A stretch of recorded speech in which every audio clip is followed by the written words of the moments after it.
வணக்கம். இன்னைக்கு நம்ம எண்டோகிரைன் சிஸ்டம் நாளமில்லா சுரப்பி மண்டலத்தை பத்தி பார்க்க போறோம். அது என்ன நாளமில்லா சுரப்பி மண்டலத்துக்கு மட்டும் தனி இம்பார்ட்டன்ஸ் கொடுக்குறோம்? நாளம் உள்ள சுரப்பினா என்ன? நாளம் உள்ள சுரப்பினா தே ஹேவ் டக்ட்ஸ், அதாவது நாளங்கள் இருக்கும். நரம்புகள் மூலமாக நம்மளுக்கு தேவையான தகவல்களையும் அதுக்குண்டான செயல்களையும் பார்க்கும் பொழுது நமக்கு தெரிவிக்கக்கூடியதோ இல்லை நடைமுறைப்படுத்தப்படுவதோ ஏதோ ஒரு டக்ஸால நடைபெறும். ஆனா இந்த நாளமில்லா எண்டோகிரைன் சிஸ்டம் அப்படின்றது எத்தகைய டக்ஸுமே இருக்காது. எத்தகைய நரம்பு தூண்டல்களோ எத்தகைய ஒரு கனெக்டிவிட்டியுமே எத்தகைய ஒரு கனெக்ஷனுமே இல்லாம அது செயல்படக்கூடியதை பத்தி படிக்கக்கூடியதுதான் இந்த நாளமில்லா சுரப்பி மண்டலம். இந்த நாளமில்லா சுரப்பி மண்டலத்தை பத்தி மட்டுமே படிக்கக்கூடிய அந்த படிப்பு எண்டோகிரைனாலஜி சிஸ்டம் அப்படின்னு சொல்லுவாங்க. எண்டோகிரைனாலஜி அப்படின்னு சொல்லுவாங்க.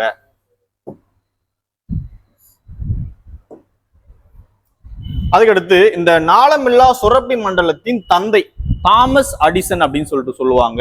Thomas Addison is the father of endocrine system.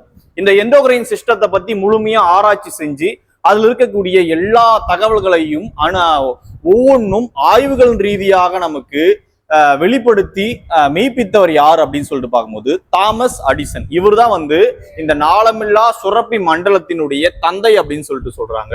இவர்கள் அல்லாத மற்ற இரண்டு பேர், அதாவது WH பெய்லிஸ், H ஸ்டார்லிங், இந்த ரெண்டு பேருமே 1909 என்ன பண்றாங்க, ஒரு ஆய்வை மேற்கொள்றாங்க. அப்படி ஆய்வை மேற்கொண்டு இவங்க என்ன சொல்றாங்கன்னா, எண்டோகிரைன் சிஸ்டம், அதாவது நாளமில்லா சுரப்பிகள் சுரக்கக்கூடியதுதான் ஹார்மோன்கள் அப்படின்ற ஒரு விஷயத்த மெய்ப்பிக்கிறாங்க. ஹார்மோன்கள் அப்படின்ற ஒரு வார்த்தையை இவங்களாலதான் அறிமுகப்படுத்தப்பட்டிருக்கு. இந்த ரெண்டு பேருமே பார்க்கும் பொழுது கண்டறிந்த முதல் ஹார்மோன் செக்ரட்டின் அப்படின்னு சொல்றாங்க. They are first discovered the hormones secretin. இந்த செக்ரட்டின் என்றது எங்க இருக்கு, இதனுடைய பயன்கள் என்ன? பிட்யூட்டரி சுரப்பி, பீனல் சுரப்பி, தைராய்டு சுரப்பி, இது மாதிரி நிறைய சுரப்பிகள் இருக்கு. அதே போல இந்த செக்ரட்டின்ன்றது எங்க இருக்கு, இதனுடைய பணிகள் என்ன அப்படின்னு நம்ம டீப்பா பார்த்தோம்னா இது ஒரு டைஜஸ்டிவ் ஒரு சுரப்பி அப்படின்னு சொல்றாங்க. அதாவது செரிமான சுரப்பி, டைஜஸ்டிவ் கிளாண்ட் அப்படின்னு சொல்ற மாதிரியான ஒரு இதுக்கு. சரிங்களா? ஓகே, ஆல்ரெடி நம்ம சொன்னதான். இதுக்கு நாளங்கள் இல்லாது, not have ducts, they are called endocrine gland. இதுக்கு என்ன கிடையாது, டக்ஸ் கிடையாது. The secretion are called hormone. இந்த நாளமில்லா சுரப்பிகள் சுரக்கக்கூடியதுதான் என்ன சொல்றாங்க, ஹார்மோன்கள் அப்படின்னு சொல்றாங்க. இந்த ஹார்மோன்கள் சரி, நமக்கு எந்த விதமான நரம்புகளுமே கிடையாது, ஒரு நரம்பிழைகளுமே கிடையாது.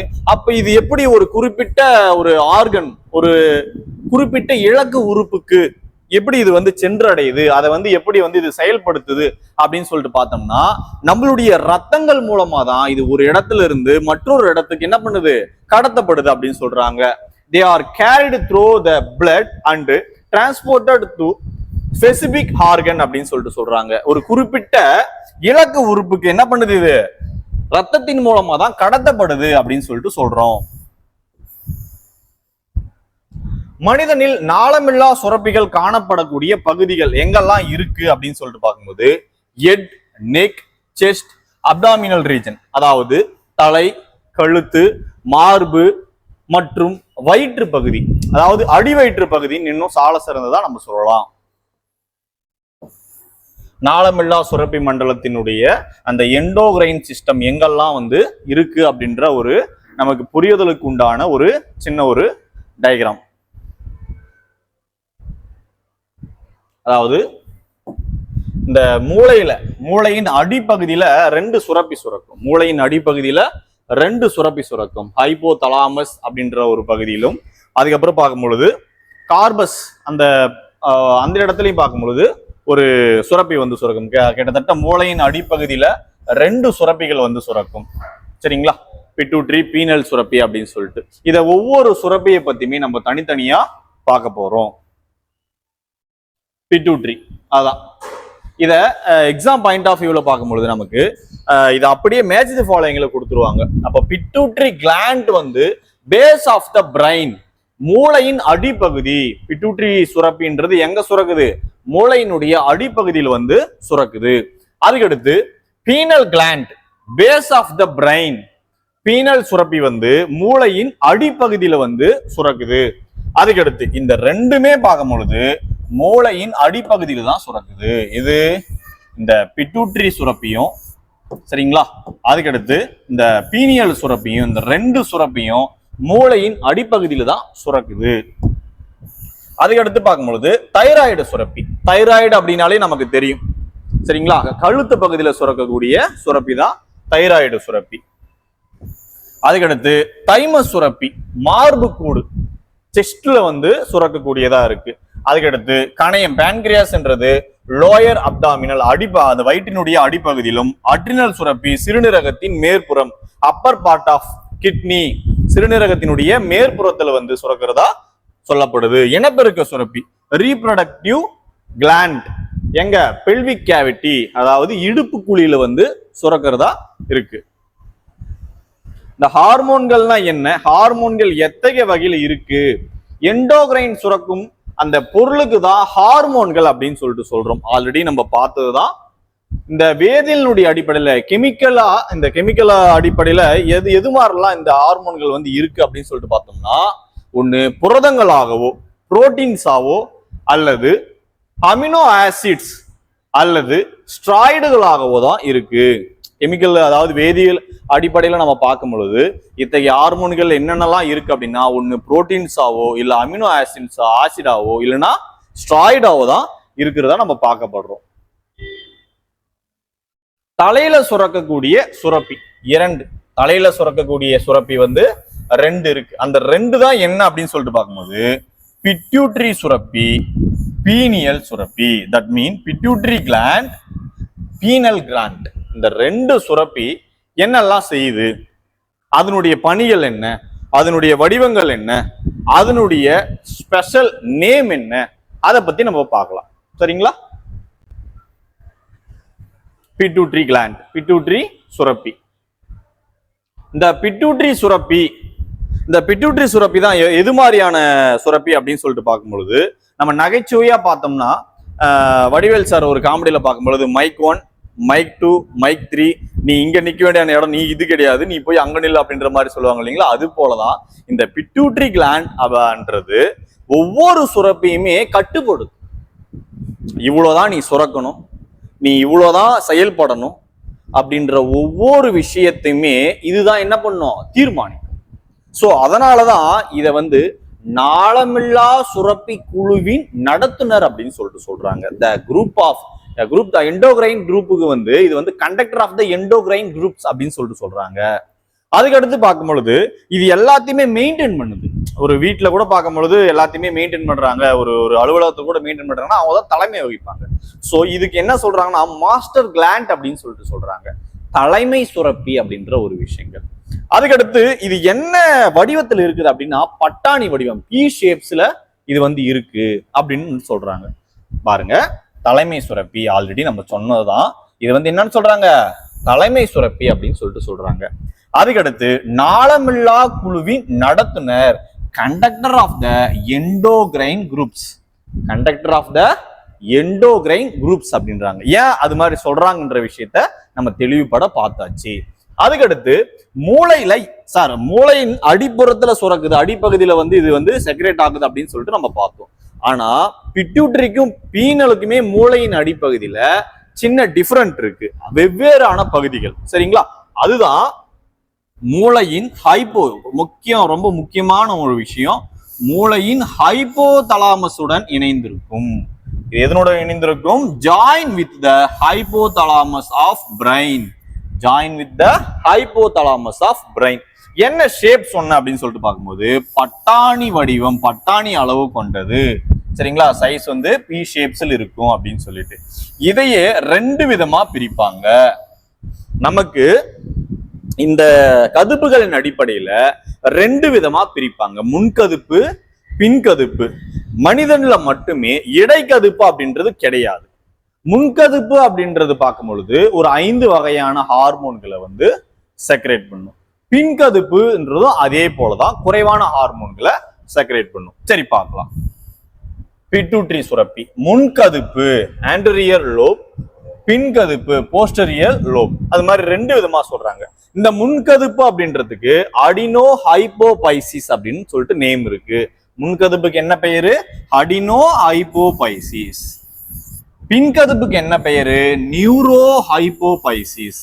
இது எப்படி சார் மறக்காம ஞாபகம் வச்சுக்கலாம்? போகும்போதே சின்ன சின்ன ஷார்ட்கட்ஸ் எல்லாம் சொல்லிடுறேன், மைண்ட்ல தெளிவா ஞாபகம் வச்சுக்கோங்க.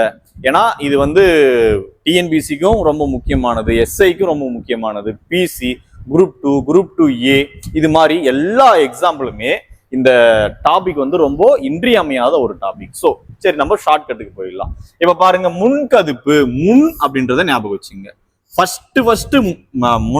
ஃபர்ஸ்ட் போற எல்லா வாழ்க்கையாகட்டும், ஒரு எக்ஸாம் தேர்வாகட்டும், எல்லாத்துலயுமே ஒரு சின்ன ஒரு அடி நமக்கு படும். ஒரு டெஸ்ட் பேட்ச் கூட போடுறோம் அப்படின்னா எடுத்த உடனே 100க்கு 100 மார்க் சதவீதம் வந்து நம்ம எடுத்துட முடியாது. ஒரு சில இடத்துல சர்க்கிள் ஏற்படும். அப்போ வாழ்க்கையில எல்லா விஷயத்திலுமே ஒரு அடிப்படும். அப்ப என்னது? முன் ஃபர்ஸ்ட் அப்படின்னா என்னது? அடினோ ஹைப்போபைசிஸ். சரிங்களா? பின்கதுப்பு, நம்ம அடி வாங்கிட்ட பிறகு நமக்கு பின்ன வரக்கூடியவங்களுக்கு அது புதுசா தெரியும். ஒரு வேலைக்கு கூட ஒரு பிரைவேட்டா போறோம் அப்படின்னா அந்த அதுல இருக்கக்கூடிய விஷயங்கள் எல்லாத்துலயுமே அடிபட்டு எல்லாத்துமே நம்ம கத்துக்கிட்டு வந்திருப்போம். புதுசா வரவங்களுக்கு எப்படி தெரியாது? இன்னைக்கு புதுசா ஓகே டையெல்லாம் கட்டின்னு புதுசா போறல, அப்ப பின்னாடி வரவங்களுக்கு அது எப்படி தெரியும்? புதுசா தெரியும். அப்ப புதுசுனா நியூ. அப்போ பின் அப்படின்னா நியூ. அப்போ நியூரோ ஹைப்போபைசிஸ். அப்போ முன்கதுப்புனா என்னது? என்ன சொன்ன? முன்கதுப்புனா அடி விழும் நமக்கு. அப்போ அடினோ ஹைப்போபைசிஸ். பின்கதுப்புனா புதுசா தெரியுற மாதிரி இருக்கும். எந்த ஒரு விஷயம் நமக்கு பின்னாடி வரவனுக்கு நம்ம செஞ்ச ஒவ்வொரு விஷயமே புதுசா தெரியுற மாதிரி இருக்கும். நம்ம படிச்சதா கூட இருக்கலாம். சரிங்களா? அப்ப என்னது? Neuro hypophysis. சரி, ஓகே. இந்த ரெண்டு விஷயமே எத்தகைய, ஆல்ரெடி நம்ம சொன்னது, இன்டர்மீடியட் லோப் வந்து நம்மளுடைய மனிதன்ல காணப்படுவதில்லை. I already told you that. இந்த அடினோ ஹைப்போபைசிஸ் சுரக்கக்கூடிய ஹார்மோன்கள் என்னென்ன ஆல்ரெடி நான் சொன்னேன். சரிங்களா? என்னென்ன ஹார்மோன்கள்? ஒரு 5 விதமான ஹார்மோன்கள்.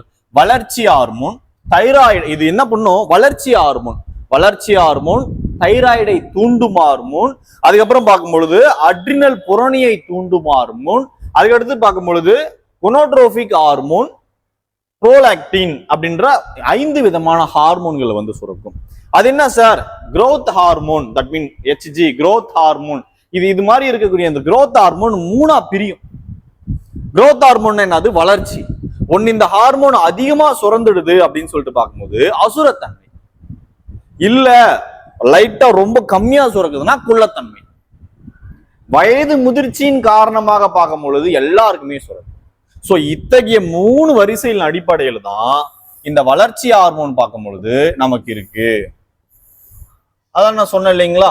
வளர்ச்சி ஹார்மோன் வந்து, இந்த growth ஹார்மோன் வந்து 3 வகையா இருக்குது. சரிங்களா? குள்ளத்தன்மை, டிராபிசம், சரிங்களா, அசுரத்தன்மை, அக்ரோமெகலி. இந்த 3 தன்மையா பார்க்கும்போது இருக்கு.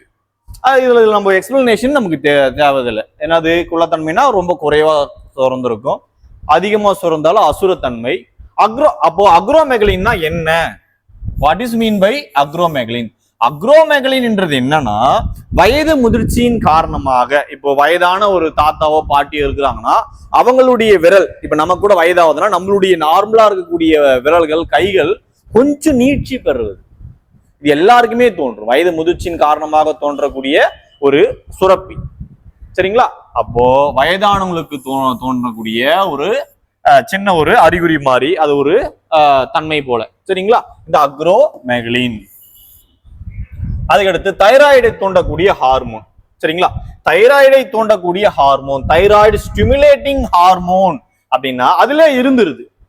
தைராய்டை தூண்டும். நீ இவ்வளவுதான் சுரக்கணும், இப்படிதான் இருக்கணும் அப்படின்ற விஷயத்த என்ன பண்ணும்? தைராய்டை தூண்டிவிடும். இவ்வளவுதான் சுரக்கணும், இப்படிதான் வேலை செய்யணும். சரிங்களா? அப்ப பாருங்க, இந்த தைராய்டை தூண்டும் ஹார்மோன் அப்படின்னு சொல்லிட்டு பார்க்கும்போது என்னெல்லாம் பண்ணுது? Stimulate the growth of muscles, control development hormone. அதாவது பாடி டெவலப்மெண்ட் ஹார்மோன், உடல் வளர்ச்சிதை மாற்ற ஹார்மோன்களை வந்து இது வந்து என்ன பண்ணும்? ஸ்டிமுலேட் பண்ணிவிடும். தட் மீன் இந்த ஹார்மோன் தைராய்டு சுரப்பின் வளர்ச்சியை கட்டுப்படுத்தி செயல் மற்றும் சுரத்தலை ஒருங்கிணைக்கிறது. அதுக்கடுத்து அட்ரினல் கார்டிகோட்ரோபி ஹார்மோன் அப்படின்னு சொல்லுவாங்க. அதாவது அட்ரினல் புரணியை தூண்டக்கூடிய ஹார்மோன். இது என்ன அப்படின்னு சொல்லிட்டு பார்க்கும்பொழுது அட்ரினல் புரணியை வந்து தூண்டிட்டே இருக்கும். சரிங்களா? அப்படி இந்த அட்ரினல் புரணியை தூண்டுறதுதான் இதனுடைய பிரதான வேலையாவே இருக்கு.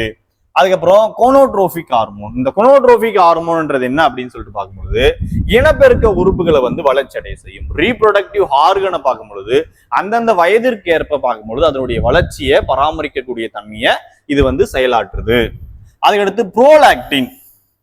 இந்த புரோலாக்டின்ன்றது தாய்மார்களுக்கு புரோலாக்டின் என்ற இந்த சுரப்பி கிளாண்ட் என்னென்ன அழைக்கப்படுது?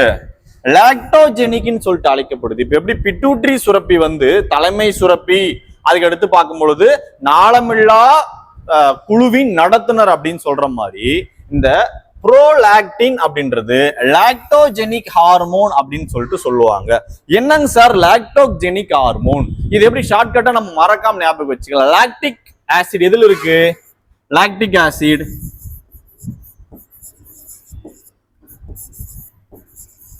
லாக்டிக் ஆசிட் எதுல இருக்கு? பால், தயிர், இந்த ரெண்டு விஷயத்துல இருக்கிறதா நம்ம பார்த்தோம். அப்போ இந்த லாக்டிக் ஆசிட் இருக்கக்கூடியது அப்ப என்னது? மில்க்ல இருக்கு.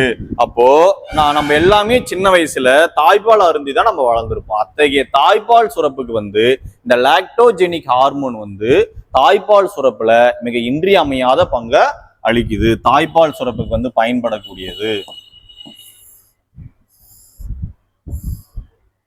அதுக்கடுத்து இப்ப முன்கதுப்பு ஹார்மோன்களை நம்ம பார்த்தோம்.